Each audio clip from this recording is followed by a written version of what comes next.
Hello दोस्तों, स्वागत है आपका अपने यूट्यूब चैनल केपी एकेडमी पर। आज मैं आपको टाइम एंड वर्क की छठी क्लास कराने जा रहा हूं। और मैंने इससे पहले जो पांचवी क्लास कराई थी उसमें मैंने आपको लास्ट टाइप बताया था। जो मैंने टाइम एंड वर्क के आपको टाइप वाइज बताए थे, इसके टाइप बताए थे मैंने टाइम एंड वर्क के आपको 7 से 8 टाइप बताए थे। इसमें हमारा लास्ट टाइप था ये कि जब काम बारी बारी से किया जाए। जब काम बारी बारी से किया जाए,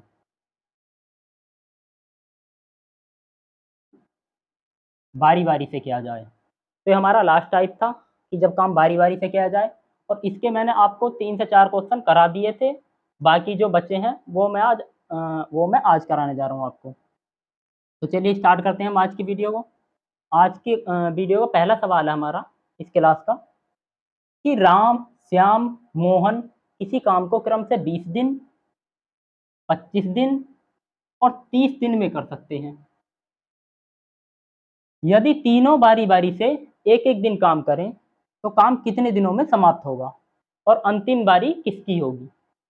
देखिए, जो राम है, राम, श्याम और मोहन, ये काम को कितने कितने दिनों में करते हैं।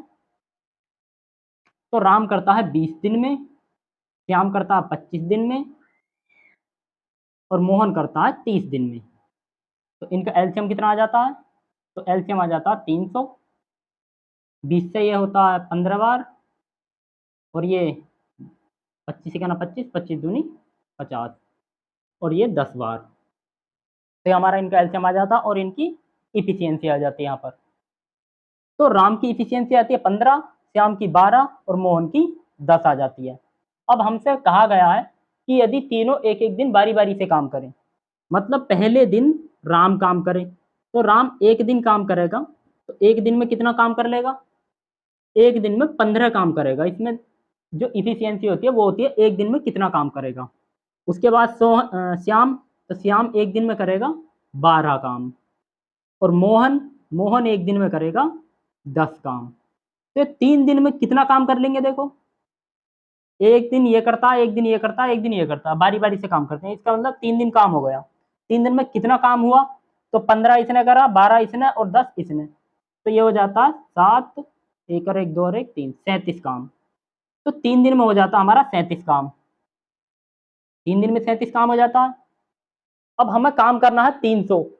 तो 300 काम करने के लिए कितने दिन लगेंगे ये पूछा गया। देखो, तो 300 काम, यदि 3 दिन में 37 काम हो रहा है तीनों से, तो मैं बात करूं कि 300 काम कितने दिन में होगा। देखो, 300 को जब 37 से भाग करते हैं, तो 37 से जितनी बारी पूरा पूरा भाग जाए उतने लिख लेने। तो 37 से पूरी पूरी कितनी बारी जाएगा? अगर मैं बात करूं यहाँ पर 330 होता तो 10 बारी जाता। इसका मतलब यह है 37, तो 8 या 9 के आसपास में जाएगा। अगर हम 9 से करें इसे, 9 सत्ते 63, 9 तिया 27, 27 और 6 33, ये 333 बैठता है, जबकि है 300, तो फालतू हो जाता है। इसका मतलब 8 बारी जाएगा। तो 8 सत्ते 56, 8 तिया 24, 24 5 29, 296। मतलब 3 3 दिन की 8 टर्म आनी है। 3 3 दिन की 3 3 दिन की 8 टर्म,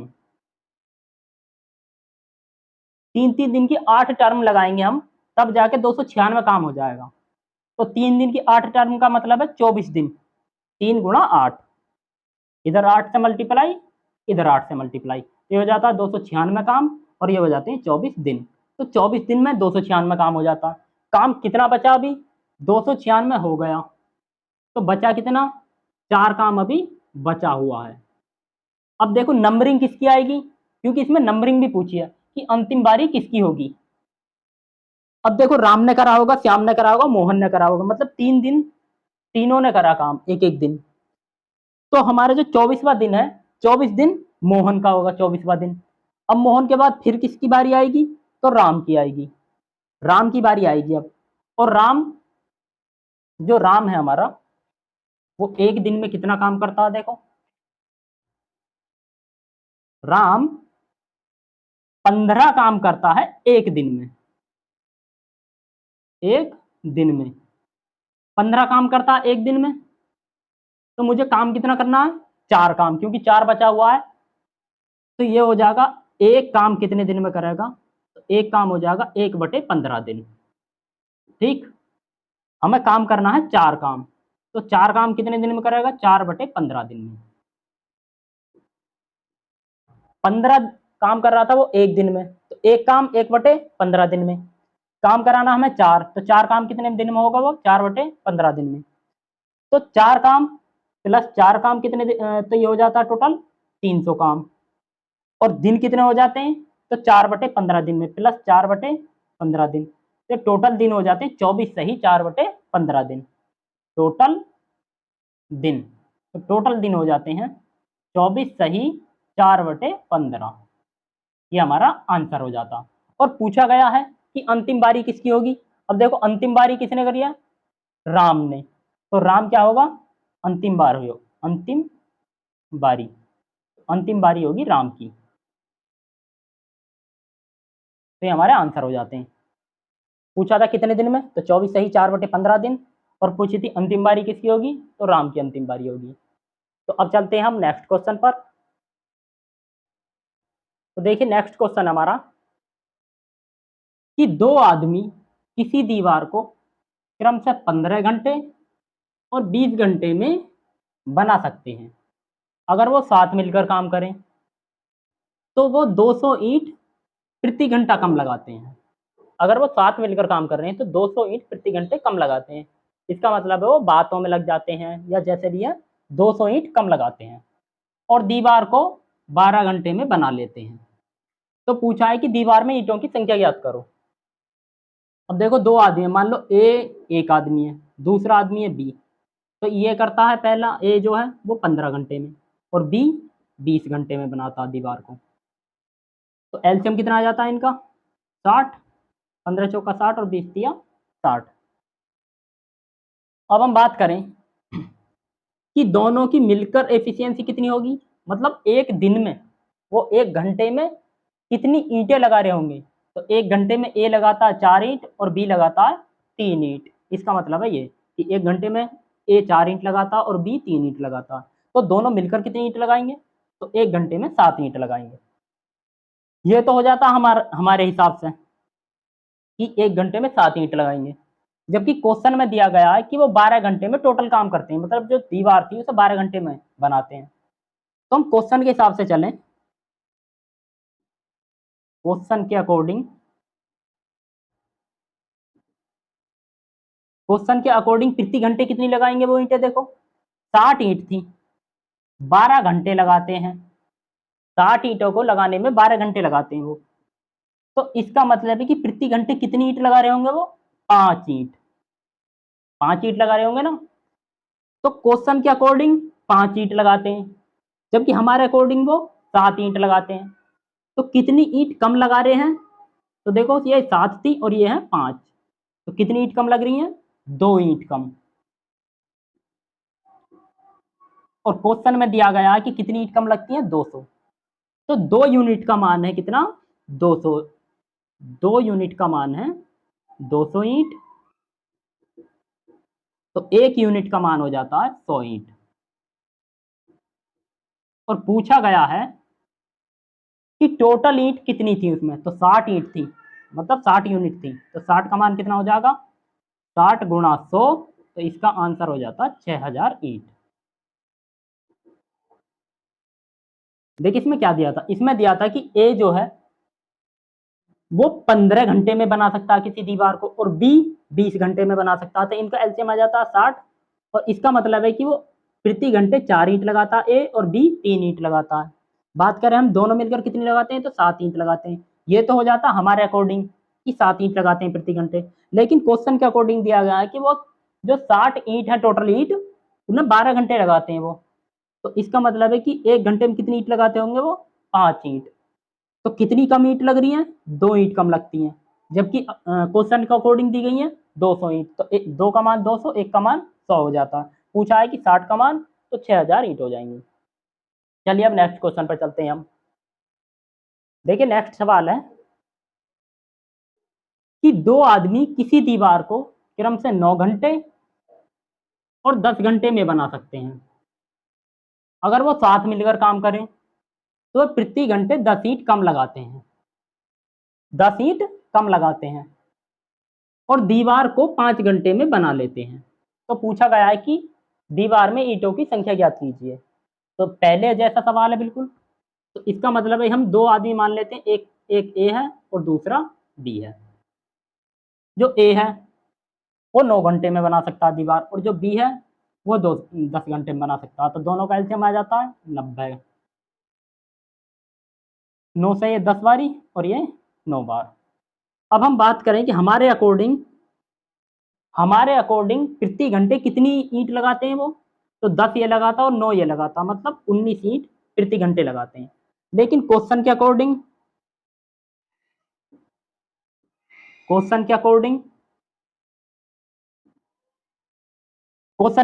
कितनी लगाते हैं दोनों। तो देखो 5 घंटे में 90 काम करते हैं वो, मतलब जो 90 ईंट है वो 5 घंटे में लगाते हैं। तो 90/5, अगर 90 ईंट 5 घंटे में लगाते हैं तो 1 घंटे में कितनी लगा रहे होंगे वो, 18 ईंट। 18 ईंट। तो हम बात करें कि कितनी ईंट कम लगाते हैं, तो लगानी चाहिए थी उन्हें 19, लेकिन लगा कितने रहे हैं, 18। तो 1 ईंट प्रति घंटे कम लगाते हैं।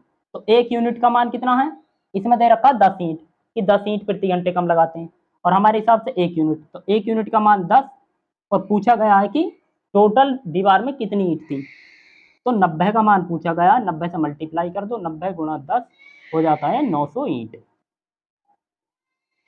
ये हमारा आंसर हो जाता है 900 ईंट।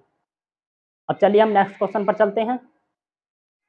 अब देखिए नेक्स्ट क्वेश्चन हमारा कि एक आदमी के 3 बेटे हैं, पहला और दूसरा किसी काम को 24 दिन और 36 दिन में कर सकता है, तो तीसरा बेटा काम को कितने दिन में करेगा। तो तीसरे बेटा से पूछा है कि वो काम को कितने दिन में करेगा। यदि आदमी अकेला उस काम को 3 से ही 3/11 दिन में करता है, और जितने समय में उसके तीनों बेटे काम करते हैं उतने समय में वह आदमी तीनों से दुगना काम करता है। अब देखो इसमें दिया गया है कि एक आदमी के 3 बेटे हैं और पहला और दूसरा किसी काम को क्रम से 24 दिन और 36 दिन में करते हैं। तो देखो मान लो अगर 3 लड़के उसके ए, बी और सी है, तो हमें पता है कि ए जो कर रहा मतलब पहला लड़का, वो काम को 24 दिन में करता है, और जो उसका दूसरा लड़का बी, वो काम को 36 दिन में करता है। और जबकि वह आदमी, जो आदमी है मतलब मैन, ये मान लो उनका फादर, पिता, एफ फॉर फादर, जो एफ है वो कितने दिन में करता है, तो 3 से ही 3/11 दिन में, उस काम को 3 से ही 3/11 दिन में करता है। तो 3 से ही 3/11 का मतलब होता है 11 33, 33 और 3 36/11, 36/11। अब इनका एलसीएम कितना आ जाता है, एलसीएम आ जाता है 36 दूनी 72, 72 एलसीएम आ जाता है। 24 से काटते हैं तो 24 तिया 72, 36 दूनी 72 और ये 22 बार, क्योंकि 36 दूनी 72 2 बारी और ये 11 की मल्टीप्लाई होती है तो 22 आ जाती है। तो जो हमारा जो उनका पिताजी है, तीनों लड़के का जो पिता है उसकी एफिशिएंसी आती है 22, और जो पहले और दूसरे लड़के हैं उनकी एफिशिएंसी आती है 3 और 2। अब आगे दिया गया है कि जितने समय में उसके तीनों बेटे काम करते हैं, मतलब जो ए प्लस बी प्लस सी हैं, तीनों लड़के जितने समय में काम करते हैं उतने समय में वो व्यक्ति, जितने समय में वो तीनों व्यक्ति काम करते हैं उतने समय में वो उनका जो पिता है वो दुगना काम करता है, मतलब जो फादर है उनसे दुगना काम करता है। तो इसका मतलब है कि 2 गुना काम करेगा। अगर ये इसका मतलब है कि एफ जो है 1 दिन में काम करेगा तो उतना ये 2 दिन में काम करेंगे, तो इनसे 2 गुना काम करता है। तो इनकी एफिशिएंसी आ जाती है ए प्लस बी प्लस सी की एफिशिएंसी आती है बटे में एफ बराबर हो जाता है हमारा 1/2। अब देखो ये तो है इनकी, इसके पिता की, जो हमारा एफ था जो इनका पिता था उसकी एफिशिएंसी यहाँ पर कितनी है 2, और जबकि यहाँ पर कितनी है 22, जबकि आदमी तो वही है, यहाँ पर भी वही आदमी है और वहाँ पर भी वही आदमी है। तो इसका मतलब है कि यहाँ पर वो 22 काम कर रहा था 1 दिन में, और वहां पर 2 काम कर रहा है, तो ऐसा तो नहीं हो सकता। तो एफिशिएंसी इनकी समान करनी पड़ेगी। तो यहाँ पर 22 कर रहा है तो वहां पर भी हम 22 बना लेते हैं। तो इसे हम कितने से मल्टीप्लाई कर देंगे? 11 से। तो अनुपात में जिससे गुणा होती है तो दोनों में होती है, अगर गुणा 2 में हुई है तो 1 में भी गुणा होगी। तो 11 से मैंने दोनों में गुणा कर दी, तो ये आ जाती है 11/22। अब एफिशिएंसी दोनों की समान हो जाती है। अब देखो आगे कहा गया है, अब इसमें और दिया है कि तीनों बेटे काम करते हैं और उतने समय में वह आदमी तीनों से दुगना काम करता है। तो ए प्लस बी प्लस सी की तीनों की एफिशिएंसी कितनी आ जाती है? 11। जबकि यहाँ पर कितनी है? ए की है 3, बी की है 2। देखो तीनों की मिलाकर आई है, ए प्लस बी प्लस सी की एफिशिएंसी आती है 11। जबकि यहाँ पर कितनी है? ए की 3 है, बी की कितनी है? 2, तो 3 और 2 5 हो जाती है, और टोटल तीनों की कितनी है? 11। तो इसकी कितनी बच जाती है? 6। ए प्लस बी प्लस सी की तीनों की मिला करती 11। ए की थी 3, बी की थी 2, सी की नहीं पता थी, तो तीनों की जब 11 थी तो सी की आ जाती है 6। अब हमसे पूछा है कि जो तीसरा व्यक्ति है वो कितने दिन में करेगा इस काम को। तो सी को पूछा है कि सी कितने दिन में करेगा, तो सी अकेला उस काम को कितने दिन में करेगा? टोटल काम है 72 और एक दिन में करता है वो 6 काम, तो कितने दिन में कर लेगा वो 72 काम को? 6 से 12 बारी करता है, तो 12 दिन आंसर हो जाता है। 12 दिन हमारा आंसर हो जाता। देखिए इसमें क्या दिया था कि ए किसी काम को, मतलब 2 लड़के थे उसके, पहला ए मान लेते हैं हम, दूसरे को बी मान लेते हैं और तीसरे को हमने माना सी। तो ए जो वो 24 दिन में काम करता है और बी 36 दिन में काम करता है। जबकि जो उनका पिता है वो काम करता है 36/11 दिन में। तो इनकी इफिशियंसियों का अनुपात आ जाता है 3, 2 और 22। जबकि यहाँ पर भी वो इफिशियंसी ही है, तो यहाँ पर आता है 2 और यहाँ पर है 22, तो हमें इन्हें सेम करना पड़ता है। तो यहाँ पर भी 11 से मल्टीप्लाई और यहाँ पर भी 11 से मल्टीप्लाई। तो ए प्लस बी प्लस सी की इफिशियंसी आ जाती है टोटल 11, जबकि ए और बी की मिलाकर है दोनों की 5, तो सी की आ जाती है 6। अब हमें सी की एफिशिएंसी पता होनी चाहिए, टोटल वर्क है 72 और एफिशिएंसी है 6। एक दिन में 6 काम करता है तो 12 दिन में वो 72 काम कर लेगा। तो दिन पूछे थे कि कितने दिन में वो काम पूरा करेगा। तो आज के लिए इतना ही। आज हमारा जो टाइम एंड वर्क की क्लास थी वो लास्ट थी। अब हम स्टार्ट करेंगे पाइप एंड टंकी। तो आज के लिए इतना ही, बाकी हम नेक्स्ट क्लास में देखते हैं पाइप टंकी को। अब